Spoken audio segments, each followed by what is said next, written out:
I'm surprised at the number of contractors that I see that are a little bit less disciplined on the billing side of things, especially A given little, I a know, little, a mm, little. I was a being little. generous again. You're being generous. And a lot of times I think it's a pain point for the contractor. They like to be out in the field, they like to be getting the work done, they like to see the progress. The administrative side of things is not their favorite. They got into the industry to do things, not to look at spreadsheets and Yeah. reports. And the billing sometimes lags, and that is extraordinarily problematic as a trade contractor, especially as you noted, right, with the cash outflows early in a job. If you're not billing what you can when you can, it can put tremendous stress on a trade contractor because they're carrying the labor, they're carrying the materials, especially those early trades, right?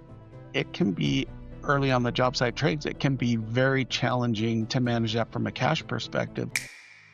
This is the Contender's Edge podcast, where ideas challenge institutions and underdogs rise to lead in construction, bringing you no BS insights, real stories, and tech-smart strategies to outbuild the giants in the construction industry. Welcome, Bryce. It's always great to connect with you. I don't get to see you often enough, but I am coming out to Utah. So, Bryce, it'd be really awesome to get your insight and intel about managing cash flow sometimes when projects go irregular as far as payment cycles are concerned, especially when you got wonky holdbacks as well. So, for our viewers, a lot of people are being challenged with extended receivables that are getting to the 90, the 120, the 180s. And how do you forecast for things like that, Bryce? Wow.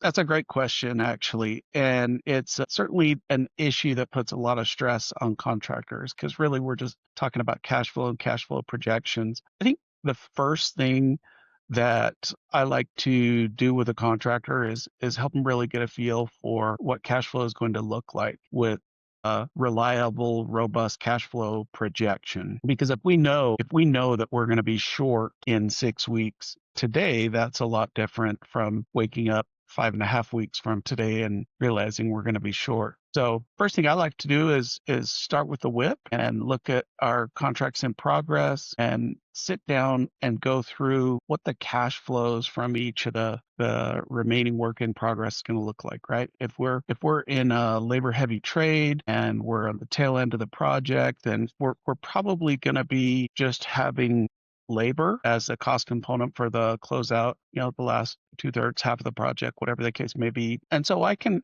predict those cash flows on that job with some reliability. And then we do that for our biggest jobs, our biggest activity, and then overlay that with what we expect our admin expenses to be for a business. And it doesn't have to be a complicated process, but we can actually come up with some pretty good estimates or projections of what cash flows are going to be with an exercise like that.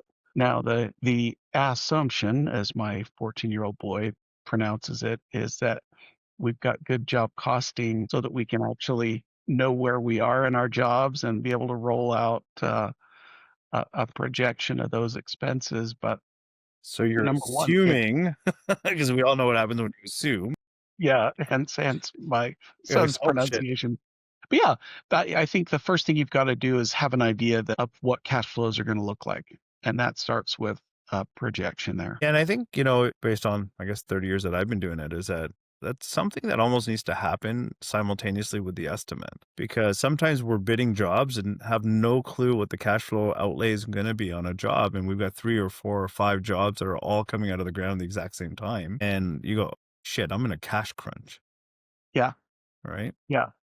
Because the first 90 days are probably the hardest 90 days of any project, because Indeed. you're spending and, you're praying to the Almighty to say, hey, can somebody throw me some cash? But you are spending. So let's talk about it from an estimating perspective, because, for the subcontractor, even the general contractors have outlay as well. Subcontractors have a hell of a lot more outlay. But is there like a quick tool that you can think of that would say, hey, listen, at the estimate, separate your labor, separate your materials, plot it on a chart and just run a graph? So I think there's a step before we answer that question and the step is our estimate consistent with call it the schedule of values and what we're using as our budget for the job? Because I am astounded at the number of contractors that I see that have an estimate over here and they have the job budget over here and they aren't They aren't those need to be linked in order to be able to do the cash projection that we talked about. And they should definitely be linked to the schedule of values because schedule of values is going to drive what we're able to bill and Yeah. when.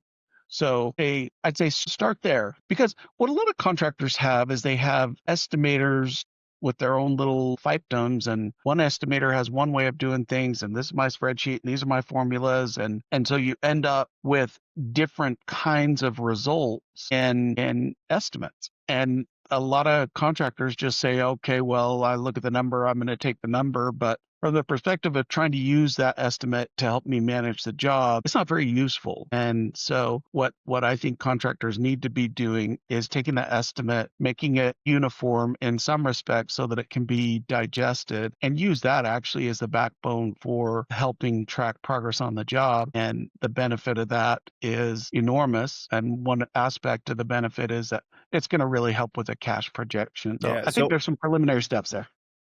You brought up a good point, is that what are the initial steps that we're going to take? And obviously there is a disconnect in the industry between an estimate and the progress billing, right? Because everyone's trying to front end load the billing in some way or shape or form, right? To extract as much cash as they can to take off that burden. But I want to touch on a point where you brought up, is that there's an estimate, there's your target budget that the project manager or the field guys are running from. And this is universal. I'm going to say this.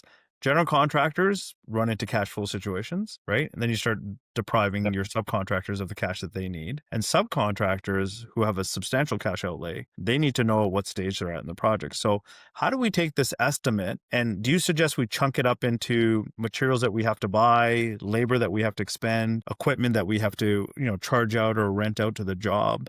Right? Like what would you say are the common 4 or 5 buckets that people should start to park money into, and then separate those buckets into bigger, smaller chunks? Yeah, absolutely. I think you should do that in those buckets. Yeah. Certainly labor supervision, I think, is one that is sometimes overlooked. It's expensive and necessary. Materials, subcontractors in a lot of cases, equipment, and whether that equipment is rented externally or I would argue rented Sure. internally. Those equipment costs need to be tracked and handled on the job. So I'd say those are probably the big ones to start with. Yeah. I don't think I've seen one, Bryce. I don't know if you've seen one. I mean, there's a market if we could build one together. I'm just putting it out there. Yeah, it people have different solutions. I don't think there's a silver bullet, but I think Angelina, you make a great point that templates are useful. They're very valuable, not just because they help us organize our thoughts, but because if we can gather information and capture it in a consistent way, then it becomes a lot more beneficial to us as we try to digest it. I like templates for the simple fact that they help us think through things and can identify gaps in our thoughts. If we see something on the template and don't see it in the actual estimate, then okay, we can ask ourselves the question, is that a miss, or is that just an element of the project that doesn't apply here? See, Bryce, I know you're going to say I like templates. You're an accountant by trade. I know.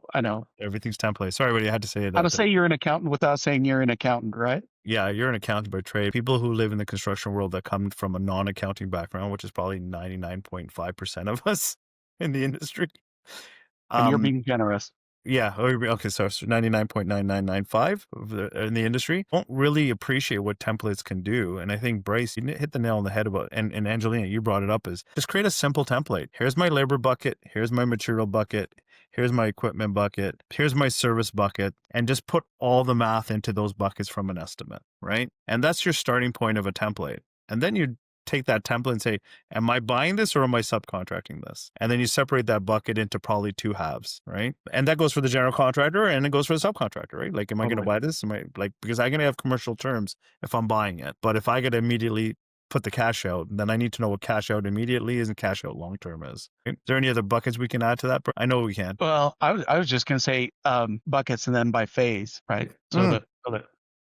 Yeah, I would get to that next and say, okay, hey, when do I expect to spend this on this job? Is this in the next 20 days or next 30 days? Is it equally split over 20 months, whatever the duration of your contract is?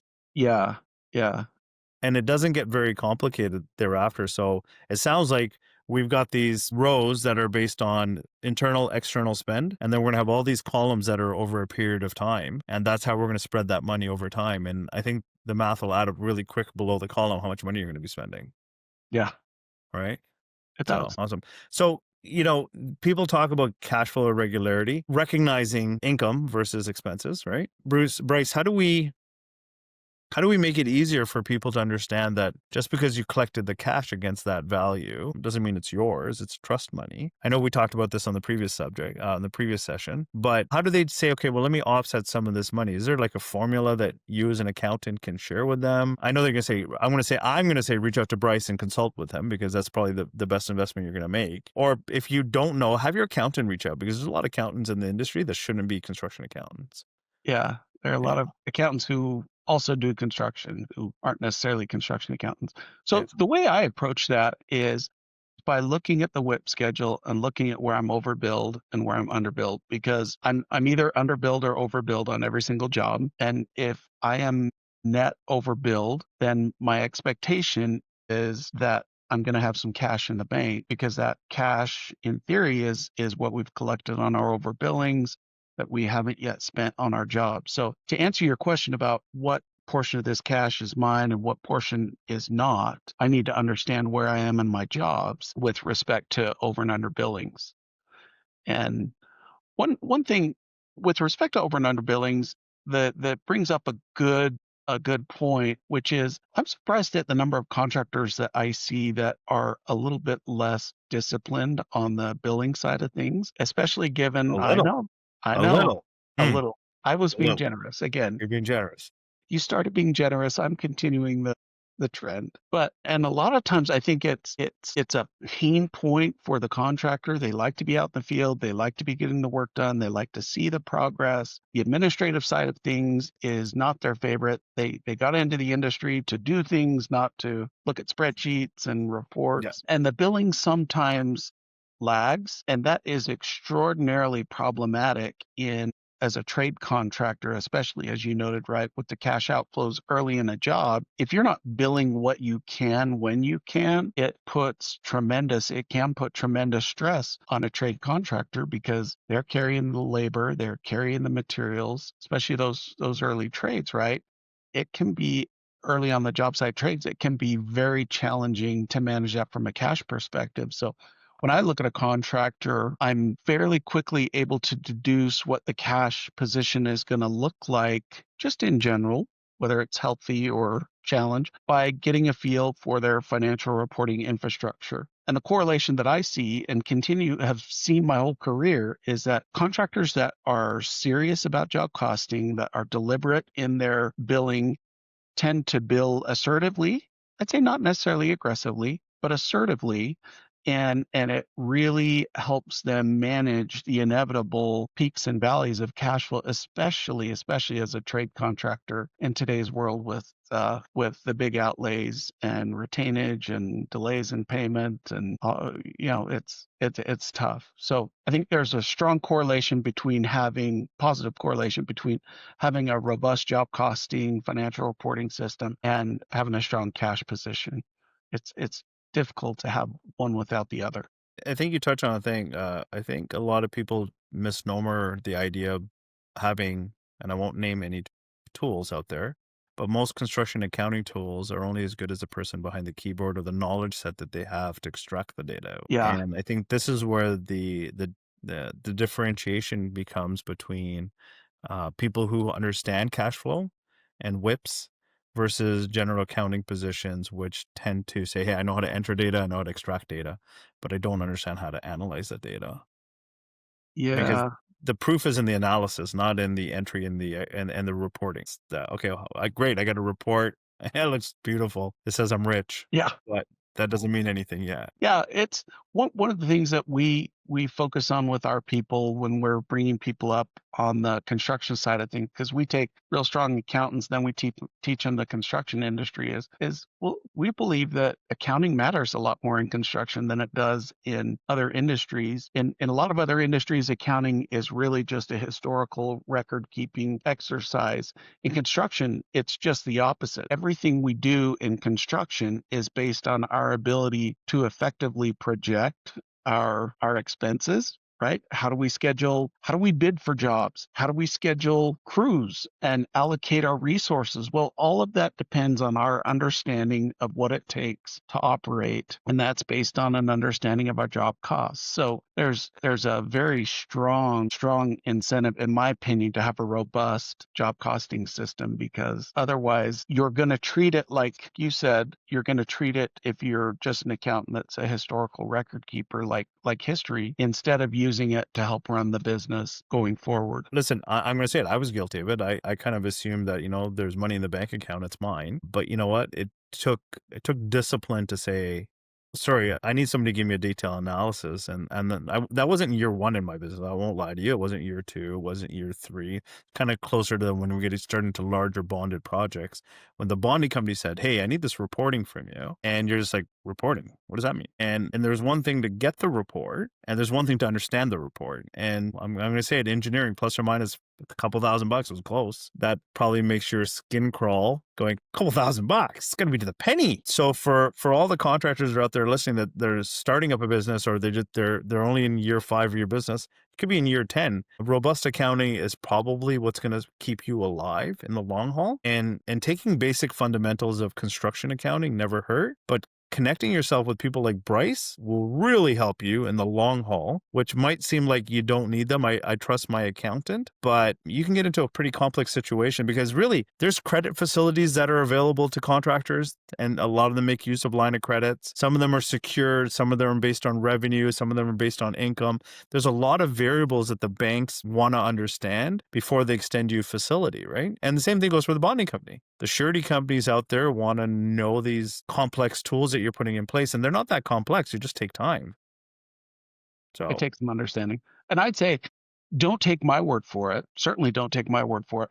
Look at the big sophisticated GCs and look at what they ask for in their pre-qual packages, because really what they're looking for, they know what you can do in the field. That's fairly easy for them to assess. But in my opinion, a big reason they're asking for the kinds of things that they ask for to pre-qual is to get a sense for the business operations of the company, not the field operations, the business operation. They want to know if contractors are properly managing the business. And if the contractors aren't, they understand that those are higher risk contractors, and the pre-construction process is designed to weed out higher risk contractors. So again, don't take my word for it. I'm just an accountant, but no, I would take your word for it, Bryce. Sorry. For all those that are listening, I would listen to Bryce. Bryce is not new at this. When he started in the industry, he had hair. Yes. It doesn't take long to lose it. Just putting it out there for reference. But no, I would take people like Bryce's word, because you're sincerely giving advice to people without any obligation here, obviously, where it's only valuable insight. And, our podcast series is Contender's Edge. If you're already a big contractor, chances are you already have 100 people that are there to manage this process. But for everyone else that's contending out there, very important that you take the steps to inform yourself. You may not be able to educate yourself because it might be outside of your realm of time to get educated on it, but inform yourself and then find someone who's been educated in the process that can walk you through. I almost think it's a disservice, Bryce, that the surety companies don't offer this course or these basic tools to the industry as a whole. Even insurance providers say, hey, we want you to stay in business, and you guys should, here's some basic tools. Like, here's tips and tricks. This is how I would parse out my money. And here's some easy, really simple spreadsheets. We won't even talk about what AI can do with spreadsheets now. Have you been following Claude at all, Bryce? Oh, yeah. Yeah. So you got Claude, whatever you want to call it, for Excel spreadsheets now. Yeah. It can figure shit out for you. So those days where you're saying, I don't know how to do it, I'm going to tell you right now, there's Copilot, there's Claude. There's all kinds of stuff that's readily available nowadays that can just easily say, hey, here's what I think I'm going to spend. These are the number of months I'm going to spend. It's equally distributed. Give me some information on cash. Claude and I are quite close. We've become close. Are you friends? No, I just say Claude. He and I spend a lot of time together. I'll say that. I won't tell your wife. So there you guys have it. I think that having the systems and robust doesn't mean an expensive accounting software. Robust means you have to have the discipline, right? Have some templates. Correct. and execute on that discipline and templates just to gain awareness. And then after you gain the awareness, then hire the professionals to do the work for you, because you don't want to be in a situation where all of a sudden you've overspent, you don't have cash flow, and all of a sudden you can't get your guys paid to show up to the job site. And you can be a general contractor or a subcontractor. Every GC is probably one project away from closing shop too. So it's not like the subcontractors are any better or worse position than the GC. Best way is go to my website, levigo.com, Levvigo. Combination of the words levitate and vertigo, Levvigo. I won't even ask you why vertigo, but thank you so much, Bryce. It's always awesome to connect with you and sharing these little tidbits of insights. I almost want to put together a template in my head to say, hey, this is available as a white paper for someone. Maybe we'll work on something like that together. How's that? Heck yeah. Awesome. My pleasure to be here. Thank you. Thank you. Have a great day. Thank you for listening to the Contender's Edge podcast. Make sure to subscribe so you don't miss the next one. Follow the podcast to get new episodes the moment they go live.